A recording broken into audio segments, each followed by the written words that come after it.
Hey guys, that's your Command today, Raid Shadow Legends. Welcome to the video, guys. Hopefully it finds you all doing well. Hey, we gave you the best champions, the top 10 legendaries of 2023. Now you guys asked, and you guys shall receive. Here are the 10 worst legendaries of 2023. Let me know if you disagree or if I snubbed or reverse snubbed anybody on my list. We're gonna rank them from 10 all the way to 1. 1 being the very worst legendary of all of 2023. Thank God I'm not you. I wonder if any of you guys can guess who I put the worst as. I doubt it, because I didn't go with like maybe the most obvious choice. Anyway, let's start out. You probably saw her on the thumbnail and thought to yourself, she's not that bad, Ash. It is number 10. I put her on here in principle. Zena, the warrior princess. Zena is not that bad. Or, you know, some people love her, some people hate her. I see you guys in the comments. Some people are like, Zena's not even that good. It's so ridiculous, blah, blah, blah. And others are like, wow, Zena's amazing. The thing is the 10X, if you got Zena, if you're watching right now, I'm offending you by putting Zena on the list, it's probably because you paid for her. Don't be jelly. You know, and you're talking yourself into her being really good. And there's nothing wrong with that. The fact is, at least, you know, I paid for her, by the way. I did a guide on her, and I think that she's like a competent nuker, a competent force affinity nuker. Now, I don't want to compare her. It's hard to compare because everybody's kits are a little bit different, blah, blah, blah, blah. But I do think she's like the same level, generally speaking, tier-wise, as maybe an Abyss or a Robar or something like that in terms of damage, which goes to say like good, but not amazing, not S tier, not worth 50 or 40 or 60 US dollars or euros or lira or pesos or whatever the hell currency you're using out there. I don't know. What do you guys think about Zena? You know, she's good. She's a good nuker. She's a good nuker. You know, that's about it though. Do I see any of her in gold PvP? No. Do I see any of her in plat? No. You know? So, you know, she's good, but there's a lot better. Not worth the money. Not worth the money. It's a principle thing, okay? You become my enemy. Number 9, guys. Number 9 is going to be... Let me know if Zena, by the way, would make your list. Would she make your list? And if so, would you put it even higher? And how do you reconcile how good she actually is versus the cost and how you acquire such a champion? You know what? Just leave me alone. All right, I digress. Next up is going to be a Void Legendary, a brand new one. It's Carolon the Ringer. Carolon the Ringer. So it sounds like he should be pretty good. I mean, he's got a little bit of a Frost vibe going on. Undead cultist, an occult Frost vibe. I don't know. He does have the bells, so my man... I mean, he is the ringer. Literally, he's the ringer. Is he good though? He's fast. He's a support champion who has, what does he have in, well, let's just read his kit really quickly. Decreasing duration of enemy buffs on the A1, AoE Hex and Weaken for 3 turns if they're under a freeze. Okay, yippee-ki-yay. Honestly, like, 3-turn Hex would be the most valuable in Hydra where they can't be frozen anyway, right? Places a freeze. No attack here, but just a freeze on all enemies, and then fully depletes targets turn meters of enemies that receive the freeze. Fills a turn meter of allies for each freeze placed, or blocked or resisted, excuse me, by the enemy team. You would hope it would be fills a turn meter for each freeze placed as well, you know, maybe. Allies will ignore 10% of target's defense for targets under freeze. So 20% if it's placed by him. So freeze already has the damage mitigation. They're receiving 75% damage anyway under freeze. So, you know, Rhyme Hammer is kind of cool. It goes towards that. The thing is he deals no damage. He has no multipliers on him. He's an attack-based support champion, right? You know, where are you using this dude, right? Where are you using it? What do people say about him? Yeah, the reviews are trash, man. Total trash. Like, you're getting a voice. Here's the thing. I'm sure some of you guys right now are like, dude, Ash, he doesn't sound that bad at all. You got a freeze champion. You got a freeze turn meter. You got a Hex lander, a weaken. My question to you is like, where are we using him considering he's a void frickin' legendary? I put him on the list because he waters down the void legendary pool. He's one of those, and there's going to be another 1 or 2 on the list. He's one of those champions that you read it and it's cool.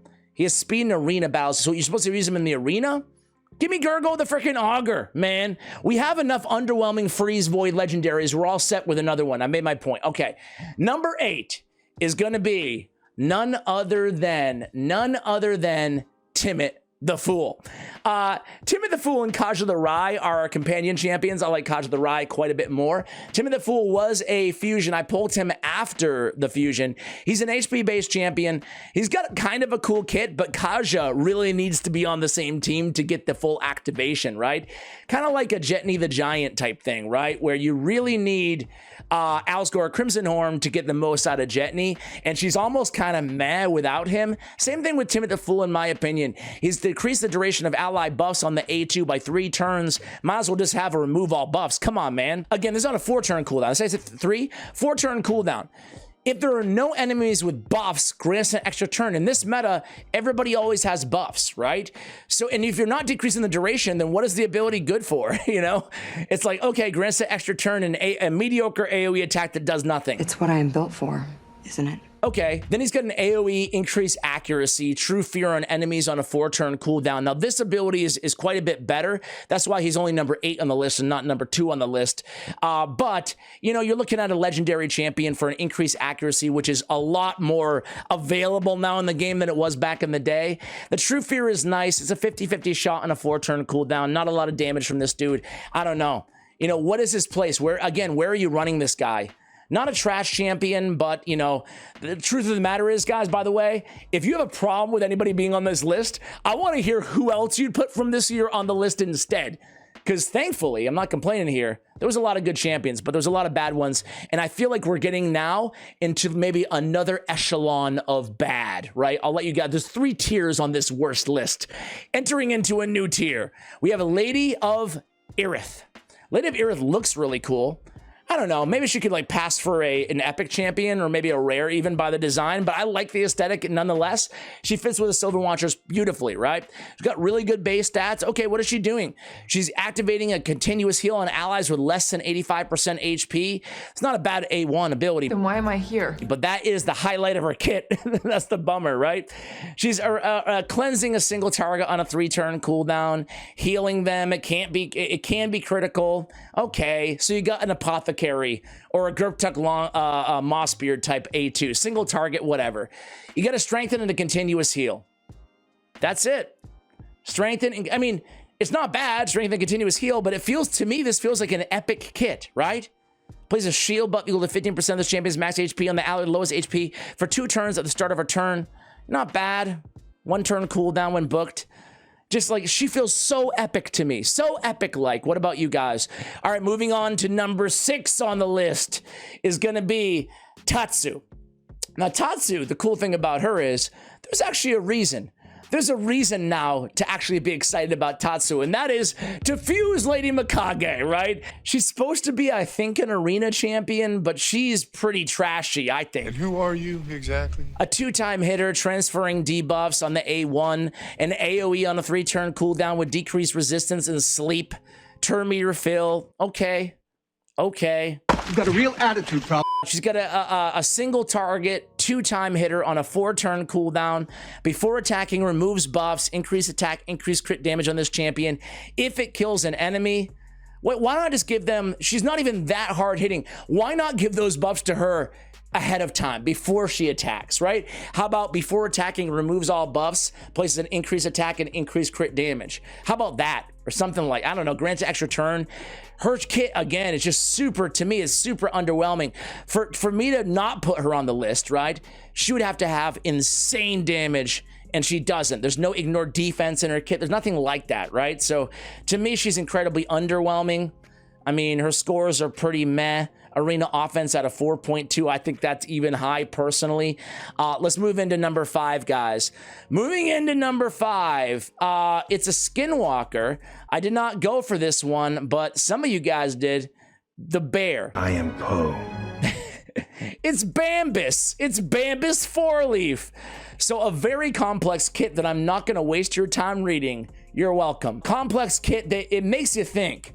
It makes you think, can this bear, maybe be good. Maybe am I missing something here? It's all about shielding and sleeping and enfeebling and listen, I don't have Bambis, to be totally clear with you guys, but every content creator that I've asked about Bambis, every comment that I've seen about Bambis that went for Bambis regrets going for Bambis. If you're somebody who went for Bambis 4-leaf and you actually love Bambis, you let me know why. You let me know what I'm missing here, because boy, these scores, I think this is possibly the second worst fusion of the year in Bambis 4-leaf, in my opinion. You are rude. All right, we're moving on to a new echelon, a new tier. These 4, I really had difficulty tiering out who's the worst of the year. I had to sit and think a little bit, re-review a few of their kits, right? And by the way, I want to give not an honorable mention, but I mentioned this in a previous video, but Jett the Giant... If you take one more step, I will hit you. She's not on the list. Not on the list. She actually grew on me, man. I've been using her in Cursed City on a couple teams, and it's like, dude, she can actually smack. She can actually smack. She got 2 AoEs, a 2-time hitter. So I'm not saying she's amazing, but she grew on me, so she doesn't make the list. All right, you know who does, though? Coming in at number 4 is Supreme Aethel. Now, I think a lot of you guys may have had her at number 1. She's the least attractive, not from a aesthetical stance. She's the least attractive, least enticing, the least powerful out of all of the Supremes. Supreme Kale, Supreme Galek, Supreme Elhain, you know, you can make a case for they're great or they're bad, whatever. But Supreme Aethel sucks, man. I don't care what you talk about. Do I look like I care? And the bummer is you read this damn kit and you think to yourself, I remember when I pulled her, and in the video that I pulled her, I was like, you know what? She sounds actually pretty decent, guys. I don't know why. She's getting a bad rap. And then I maxed her and I tried her and she does no damage, man. For an attack-based legendary, void legendary, 1600 base attack, and she does no damage. And she brings all the damage buffs herself, too. I'm an assassin! Why would I share my liabilities? She's got an AoE, ignoring strength and ally protection, unkillable on enemies under freeze. But then she's placing the freeze on a 3-turn cooldown. Another freeze 3-turn cooldown, right? Carolon the Ringer. And then on this ability, increase attack, increase crit rate, increase shield, and a shield, excuse me, with the extra turn as well, right? So you think to yourself, man, she got freeze on the passive. You think to yourself, you know, an AoE ignoring all that crap and placing a freeze is pretty good, and she could probably nuke. She can't do damage, though. She's kind of like Elil. She's the 2023 version of Elil. A lot of promise and no follow through. A lot of disappointment. Look at these scores, man. Oh, look at these ratings. That's very bad. Frankly, my dear, I don't give a damn. All right, number 3 on our list is, oh man, I hope they buff this dude. Sorry it's so heavy. You know what? It's a shame because they need to buff a lot of void legendaries in this game. I'm looking at you, Angar. I'm looking at you, Fortis. Please don't look at them. And then they're still releasing void legendaries who need buffs out the gate, man. Virtuous the Anointed and Carolon the Ringer. Let's see some buffs to those champions, please. Virtuous the Anointed, man. I think, was he a guaranteed champ or was he like a 10x or 20x or something? Oof, look at these scores, man. That's all you need to know about this dude. Again, look at this base frickin' attack. Criminal. Criminal. What's criminal about it? I don't know. I just feel for like new players or anybody who doesn't watch YouTube and just plays Raid Shadow Legends, which is like 90% of the player base. They just see this number and they're like, I'm going to invest. He seems like the world's best nuker. 1700 base attack. This is insane. 1700. No damage. No damage from this dude.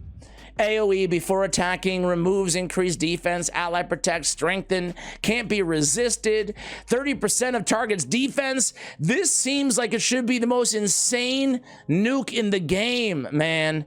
And it barely freaking does a dent to him with a 1700 base attack. Are you kidding me?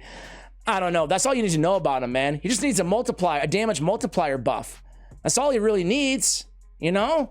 I would love to see it. I would love to see this guy be viable, especially for all the players out there who went for him, right?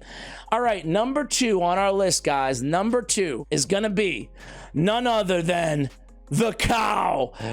Great Hoof, Larisha. Great Hoof, man. I mean, I like the braids. I do like the braids, Great Hoof. I don't like anything else about you. Her kit doesn't read that poorly, but golly, dude. I mean, it's funny. There was one room in Curse City, one challenging room in Curse City. I have her available as one of my only legendaries that I have built and available. But I still can't get better utility out of her versus all of the epics, right? She's really bad, man. Another fusion or fragment summon or something. I went for her, and boy, is she trash. An AoE decreased defense. Yay. Or resistance, sorry. Even worse. An AoE decreased resistance, and then a block buffs and a turn meter fill. That's it? That's it? That's it? Yeah, that's it. I want her with like 130 space speed. Something ridiculous to make up for this kit, man. Listen, block debuffs is a great buff. You know who has block debuffs? I don't know. Mausoleum freaking Mage, you know? You know who has turn meter fill by 20%? How about Doomscreech? How about 30%? And he's a rare. I know, you know, I'm being a little bit unfair with the comparisons, but if this is not enough. It's not enough. She entered the game and she was already power crept by almost every legendary in the game, you know? I mean, power creep isn't the right word. It's just trash. She's not a good hero at all, right? Champion, sorry. Block debuffs, turn meter fill. It's not a bad ability, Dance of War, but that's it. Like that's legendary status nowadays. That's it. Block debuffs and a turn meter fill. That's it. There's nothing else there. There's no cleanse. There's no heal. There's no fills his champion's turn meter by 5% every time an allied buff is removed, transferred, stolen, or expires. Yippee-ki-yay, man. All right, number 1 on the list. The worst legendary added in 2023. Drum roll, please. It's not Oella, but she's married to her, or he's married to her. That's right, it's Altan of the Shell. Where the hell are you, Altan? There you are. Ooh, the most selfish, crappy legendary added in 2023. You keep away from my husband, you hear me? I don't know who it was in the comments. I don't know who it was. But somebody someday told me, Ash, I'm telling you, invest in Altan of the Shell. Altan of the Shell. First of all, man, make him a turtle or something. Of the Shell? What does that even mean? And a dark elf of the Shell? He doesn't fit the dark elf category at all. What's wrong with you? Sorry, I'm being very bitter. So I invested, I booked him up, I skilled him up, I masteried him up. I did everything. I paid 800 gems for the stupid masteries on this guy. And you know what he does? Nothing. He's selfish and he does no damage. You know what the commenter said? They're like, He can deal one of the hardest hitting attacks, if built right, in the game. and I was like, oh, well, damn, I'm going to build him then. I'm going to check it out, right? So what does he do? What does he do to justify the title of the worst legendary added all year? Well, you can read his A1, you know, a small chance of hitting a decreased defense on each hit. I guess it's not bad. 2 hits each hit. Okay, cool. Removes all debuffs from all no, just from this champion. Okay, so he's a selfish champion. Heals this champion. Great. Plays a shield on this champion. Great. Wait, isn't he an attack-based champion? Shields. Then he attacks an enemy. Damage increases by 20% for each debuff removed by this skill. So this is the ability that somebody in my comments told me was the best nuke ever. Dude, I've tried it a billion times. I've tried it a billion times.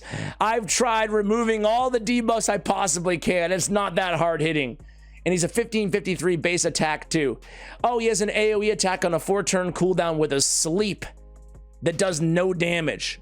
Crappy multipliers on this dude again. So an AoE sleep, isn't that like a Thenasil ability? AoE sleep on a 4-turn cooldown? And then what else? A 15% chance of decreasing the cooldown of one of this champion's skills by 1 turn every time they're healed by a continuous heal. Why would we want to decrease the cooldown of any of these crappy skills? What, so we can get the AoE sleep on a 3-turn? Oh, wow, we got a 15% chance. Ooh, dude, what a trash champion. I was so disappointed. So we're getting a dude who heals himself and shields himself and sleeps and does no damage. Oh, it's a bad kit, guys. What do you think? Is he the worst legendary in all of 2023? Listen, guys, I was a little tongue-in-cheek throughout this video. I don't hate these champions as much as I put on the show. It's just for entertainment. But let me know. I really want to know, seriously, am I sleeping on any of these champions? Or am I wrong? Flat out wrong about one of these champions? I want you guys... Credit to the dude who was telling me Altan of the Shell was good. Again, I was kidding. I want you guys to tell me why I'm wrong so I can maybe take another look at any of these champions. And if I snubbed a champion that you would include on the top 10 worst of 2023, let me know in the comments below, guys. Wishing you a happy, healthy new year. Thank you for watching all the way till the end. And as always, take care, guys.